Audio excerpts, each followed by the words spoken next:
నమస్తే welcome to iDream నేను మీ Madhuri trading చేసే వాళ్ళందరికీను కొన్ని డౌట్స్ ఉంటాయి ట్రేడింగ్ అనేది ఎప్పుడు అప్డేట్ అవుతూనే ఉండాలి అండ్ దాంట్లో కూడా అప్ అండ్ డౌన్స్ ఉంటూ ఉంటాయి అలాగే స్టాక్ మార్కెట్ కూడా మనకి మార్కెట్ వాల్యూ పెరిగినప్పుడు మన స్టాక్స్ పెరగచ్చు ఒకవేళ తగ్గినప్పుడు తగ్గిపోవచ్చు అసలు స్టాక్స్లో ఒక్కసారి లంసంగా ఇన్వెస్ట్ చేయడం బెటరా లేదు అంటే రోజు మనం ట్రేడింగ్ చేయడం బెటరా డీటెయిల్గా చెప్పడానికి మనతో పాటు ఉన్నారు పవన్ కుమార్ గారు ట్రేడింగ్ బ్రోస్ ఛానల్ నుంచి తనని అడిగి డీటెయిల్గా తెలుసుకుందాం హలో అండి మనకి ట్రేడింగ్ అలాగే స్టాక్స్ రెండు కూడా మనం ఎక్కువగా మార్కెట్లో చూస్తూ ఉంటాం ఒక్కసారి ఇన్వెస్ట్మెంట్ పెట్టడం బెటరా డైలీ ట్రేడింగ్ చేయడం బెటరా లైక్ ఈ వీడియో చూసే వాళ్ళకి కూడా ఒక్క వీడియోలో అయితే మొత్తం ఎలా చేయాలని తెలియదు కానీ ఏది బెటర్ థింగ్ అన్నది నేను చెప్పడానికి ట్రై చేస్తాను వై బికాజ్ నేను చెప్పిందే మీరు బేస్ చేసుకుని వెళ్ళడం అన్నది కరెక్ట్ కాదు బట్ క్లియరెన్స్ ఏది బెటర్ అన్నది చెప్పడానికి ట్రై చేస్తాను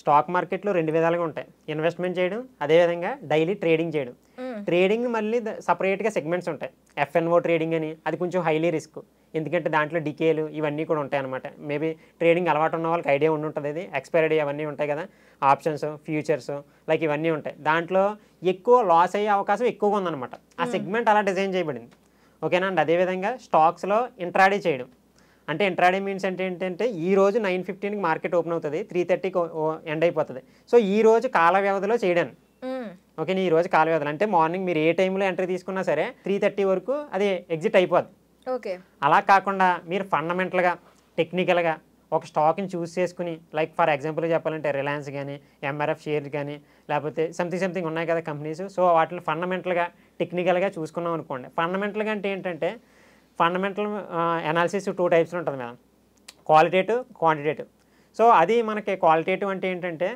ఒక ఫేస్ వాల్యూ అంటే లైక్ ఇప్పుడు మీరు ఉన్నారనుకోండి ఫర్ ఎగ్జాంపుల్గా మీరు ఒక కంపెనీ పెట్టారనుకోండి మీ యొక్క రెప్యుటేషన్ బట్టి మీ యొక్క ఫేమ్ బట్టి ఆ మార్కెట్లో ఇన్వెస్ట్మెంట్ చేయడానికి రెడీగా ఉంటారు అంతేనా అంటే ఇప్పుడు ఒక అంబానీ వచ్చి ఒక కంపెనీ పెట్టారనుకోండి దాన్ని వెనక ముందు చూడకుండా పెట్టే ఇన్వెస్టర్స్ కూడా ఉంటారు అంటే మినిమం చూస్తారు బట్ థింగ్ ఏంటంటే ఆల్రెడీ ఫేమ్ ఉన్న పర్సన్ కదా సో అలా క్వాలిటేటివ్ అంటారు అనమాట క్వాంటిటేటివ్ అంటే ఏంటంటే ఏదైనా కంపెనీ ఎస్టాబ్లిష్ అయిపోయిన తర్వాత దాని యొక్క 6 months కానీ 5 years కానీ ఇలా అయిపోయిన తర్వాత దాని యొక్క రిజల్ట్స్ ఇట్స్ ఆల్ అబౌట్ ఇప్పుడు ఒక పర్సన్ని మనం ఒక స్టూడెంట్ని కానీ ఎవరినైనా సరే ప్రెడిక్ట్ చేయాలంటే లేకపోతే వాళ్ళు నాలెడ్జబుల్ పర్సన్ లేకపోతే నాలెడ్జ్ లేదని తెలుసుకోవాలంటే మనం ఎలా ప్రెడిక్ట్ చేస్తాం వాళ్ళ యొక్క మార్క్స్ బట్టి రిజల్ట్స్ బట్టి వాళ్ళ యొక్క స్కిల్స్ బట్టి వాళ్ళ యొక్క టాకింగ్ పవర్ బట్టి మనం డిసైడ్ చేసి హీఈస్ క్యాపబుల్ అని చెప్పేసి డిసైడ్ చేస్తాం అండ్ అదేవిధంగా మార్కెట్లో ఒక స్టాక్ని డిసైడ్ చేయాలంటే ప్రీవియస్గా జరిగిన ఏదైతే ప్రాఫిట్లు వచ్చినాయో లాసెస్ వచ్చినాయో అండ్ స్టాక్ మార్కెట్లో స్టాక్ లిస్ట్ చేస్తే ఏది హైడ్ చేయడానికి లేదు మీకు ఎంత లాస్ వచ్చినా చూపించాలి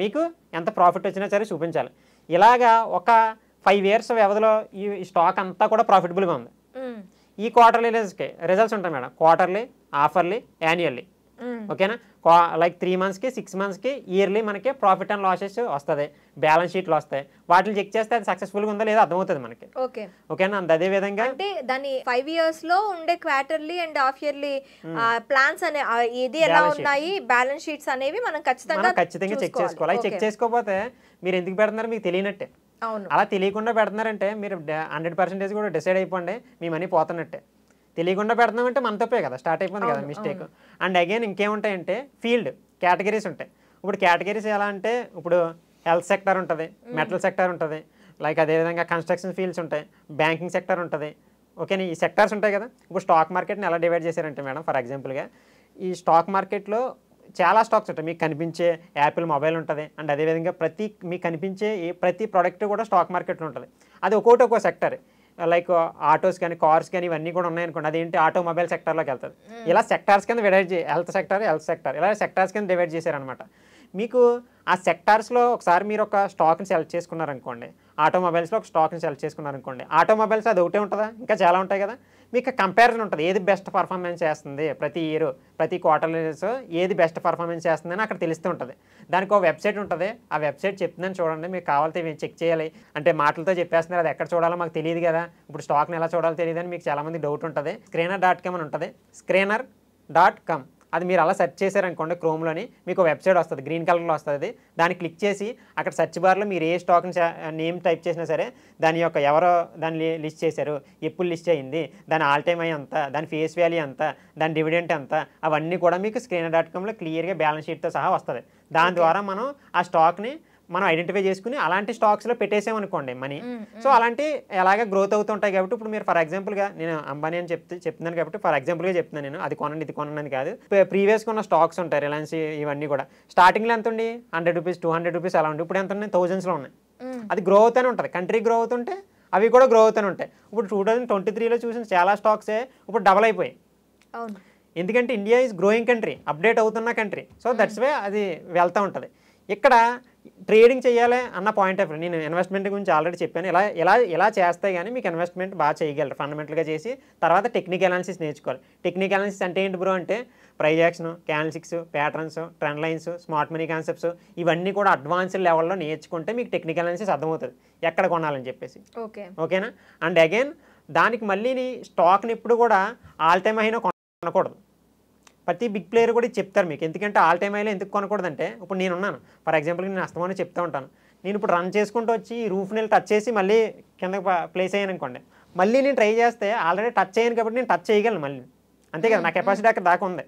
ఇప్పుడు ఒక స్టాక్ 100 రూపీస్ ఉండేది 500 రూపీస్కి వెళ్ళింది. ఓకేనా? ఫండమెంటల్గా బాగుంది, బ్యాలెన్స్ షీట్ బాగుంది, మళ్ళీ ఎవ్రీ క్వార్టర్లీస్ కూడా మంచి రిజల్ట్స్ పోస్ట్ చేస్తుంది. 500 crores ప్రాఫిట్ తీసుకొస్తుంది ప్రతి క్వార్టర్లీజెస్కి. ఇప్పుడు 500 టచ్ అయిన స్టాక్ మళ్ళీ కొంచెం కరెక్ట్ అయ్యి ఒక 300కి వచ్చింది అనుకోండి, మళ్ళీ అది పైకి వెళ్తుంది. దాని టార్గెట్ ఎప్పుడు ఎక్కడ అవుతుంది? ఇప్పుడు 500కి ఆల్రెడీ టచ్ చేసిన ఏరియా కదా అది. అంటే ఆ స్టాక్ కెపాసిటీ ఉంది కదా, అక్కడికి దాకా వెళ్ళి కెపాసిటీ ఉంది. ఇది ఎందుకు పడింది? మార్కెట్లో ఒక్కోసారి రిసెషన్ జరగడం కానీ, జాబ్ క్లైమ్స్ డేటా కొంచెం మార్కెట్ ఫాలో అవుతూ ఉంటుంది ఒక్కోసారి. అలాంటప్పుడు ఎవ్రీ స్టాక్ కూడా ఫాలో అవుతుంది. సో ఇలా ఫాలో అయినప్పుడు మనకి ఆ డిప్లో కొన్నాం అనుకోండి, బై ద డిప్ అంటారు. స్టాక్ని ఎప్పుడు కూడా ఆల్ టైమ్ హై దగ్గర కొనకూడదు. బై ద డిప్ అంటే మిడిల్ ఆఫ్ ద కొంచెం 50% కరెక్ట్ అయ్యాక కొనాలన్నమాట. ఇది ఇన్వెస్ట్మెంట్ నేను చెప్పాను. మేబీ దాన్ని ఒక్కో పాయింట్ని బ్రీఫ్గా అనాలిసిస్ చేయాలి. మళ్ళీ అది పక్కన పెట్టండి. ట్రేడింగ్ గురించి మాట్లాడదాం. ఏది బెటర్ అనే క్వశ్చనింగ్ అది ట్రేడింగ్ గురించి మాట్లాడదాం.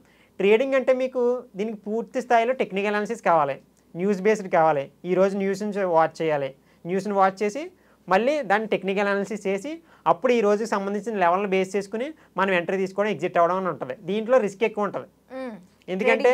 ఎందుకంటే ఒక స్టాకు నేను ఆల్రెడీ చెప్పాను 1 year 5 yearsకి ఫండమెంటల్గా టెక్నికల్గా బాగున్న స్టాకు ఆటోమేటిక్గా పైకి వెళ్తూ ఉంటుంది స్లోగా. బట్ ఈ మధ్యలో మార్గంలో కిందకి పైకి ఫ్లక్చువేషన్ వెళ్తుంది. ఎప్పుడు కూడా స్టాక్ అన్నా ఇండెక్స్ అన్నా ఏది కూడా ఇలా వెళ్ళిపోదు. దీన్ని వైకప్ థియరీ అంటారు, లేకపోతే విన్న వాళ్ళకి ఐడియా ఉండి ఉంటుంది. 100 points రైజ్ అవుతుంది, 50 points కరెక్ట్ అవుతుంది. ఇంపల్సివ్ కరెక్టివ్ ఇది ఫార్ములా అనమాట.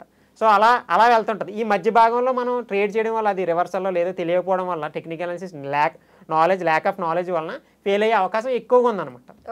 ఇన్వెస్టింగ్లో కొంచెం సేఫ్ గేమ్ ఆడొచ్చు, కొంచెం ఇది రిస్కీ ఉంటుంది. బట్ నాలెడ్జ్ ఉన్న వాళ్ళు ఇది కూడా చేయొచ్చు అనమాట. ఈ విధంగా మనం ఎవరికి ఫ్రీ టైం ఉందో వాళ్ళు ట్రేడింగ్ చేసుకోవచ్చు బాగా నేర్చుకుని. ఎవరికైతే ఫ్రీ టైం లేదో ఫండమెంటల్ అనాలిసిస్ని ఒకసారి నేర్చుకుని పూర్తి స్థాయిలో తెలుసుకుని ఎవరో చెప్పింది చేయకండి. ఇప్పుడు నేను ఒక స్టాక్ చెప్పాను అనుకోండి, దాంట్లో డైరెక్ట్గా మీరు వెళ్ళి బ్లైండ్గా ఇన్వెస్ట్ చేస్తున్నారనుకోండి, అది మీ తప్పే. ఇప్పుడు ఎగ్జాంపుల్ నాకు తెలిసిన బిట్టు నేను పెట్టుకుంటాను, అది మీకు చెప్పాను, అది యాక్చువల్లీ రాంగ్. నేను అనుకున్న ఒపీనియన్ నాది, మీ ఒపీనియన్ మీది, నా ఒపీనియన్ నాది. రూల్స్ ఉన్నాయి కాబట్టి ఆ రూల్స్ని ఫాలో అయ్యి చెక్ చేస్తే మీకు ప్రాపర్ నాలెడ్జ్ అనేది వస్తుంది అనమాట. ఈ విధంగా మనకి డిఫరెన్సెస్ చూసుకోవచ్చు. ఓకే పవన్ గారు, థ్యాంక్ యూ వెరీ మచ్.